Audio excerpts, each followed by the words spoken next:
Պարոն Մխիթարյան, քիչ առաջ պարոն Գրիգորյանը հայտարարություն տարածեց, որ ինքը անհրաժեշտ քվեները կտա, որպեսզի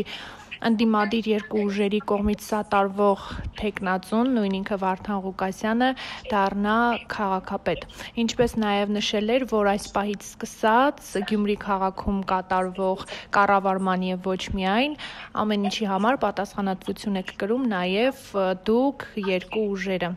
Նախ հայտարարության մասին եւ այնուհետեւ պարոն Գրիգորյանի մատնանշած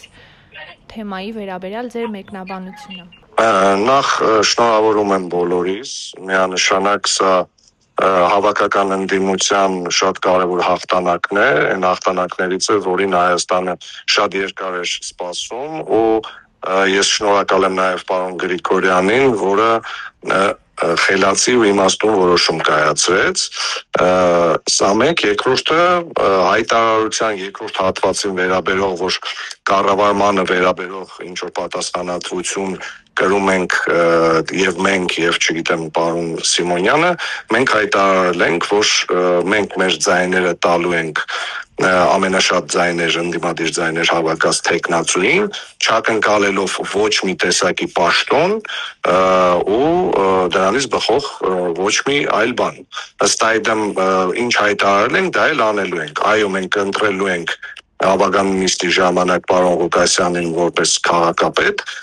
եւ հրաժարվելու ենք բոլոր տեսակի առաջարկություններից ինչ որ պաշտոններ զբաղեցնելու։ Պարոն Մխիթարյան, տեսեք, ձեզ նաև այս հայտարարությունից հետո ձեզ եւ պարոն Սիմոնյանին մեղադրում են այն բանի համար, որ թեև դուք նախապես հայտարարել եք, որ ընդդիմադիր այն թեկնածուն, որը շատ ձայն կհավաքի նրան էլ կընտրեք որպես քաղաքապետի թեկնածու, եթե դա դուք չլինեք, բայց ասում են, որ դուք շատ միանգամից ընտրություններից հետո այդ հայտարարությունը կատարեցիք եւ Մարտուն Գրիգորյանին, այսպես ասած, կանգնեցրիք փաստի առաջ։ Կներեք, ես ոչ մեկի փաստի առաջ չեմ կանգնացրել, այդ արդեն բանի հարց է, մեկնաբանության հարց է, ամեն մեկը կարող է մեկնաբանել ինչպես իրեն հարմար է գտնում, ես ինչ հայտարարել եմ քարոզարշավի սկզբից, իմ հայտարարության տերն եմ եղել եւ սպասել եմ մինչեւ հաջորդ օրը առավոտյան ժամը 9 եւ հաջորդ օրը առավոտյան ժամը 9-ին հրապարակել եմ այն, ինչը ասել եմ դեռևս քարոզարշավի ամենասկզբից, այսքան։ Պարոն Մխիթարյան, իսկ դուք ավականու մանդատ անձամբ դուք վերցնելու եք եւ Այո, իհարկե։ Պարոն Մխիթարյան, դուք այս 5 օրերի ընթացքում այս Մարտուն Գրիգորյանի հետ քննարկում, խոսակցություն ունեցել եք։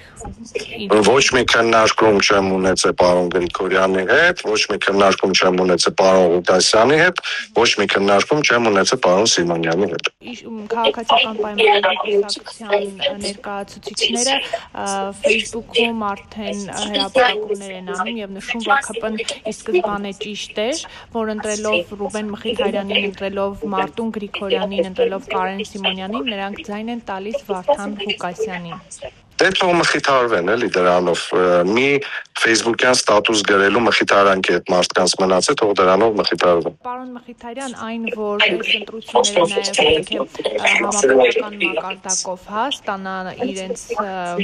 արժանի գնահատական է, բայց մինչև այդ նաև պետք է պրոցեսներ գեներացնել։ Դուք այս մասով ինչ դիրքորոշում ունեք։ Չգիտեմ ինչի մասին է խոսքը անկեղծ ասած։ Այսինքն այն, որ 2026 թվականին սպասվող ընտրություններին ընդառաջ Գյումրիում եւ Փարաքարում ընդդիմադիրների տարած հաղթանակը պիտի փողոցը, այսպես ասած, եռա եւ մարդիկ դրսում պահանջեն Նիկոլ Փաշինյանի հրաժարականը եւ սա այն շանսն է, որը տրվել է ընդդիմադիրներին։ Դե հիմա Գյումրին ու Փարաքարը իր խոսքը ասել է, մնացած թող արդեն առաջնորդվեն հենց այն բաներով, ինչի մասին որ խոսել են, փողոցը եռացնելու եւ մնացած այլ բաների մասին։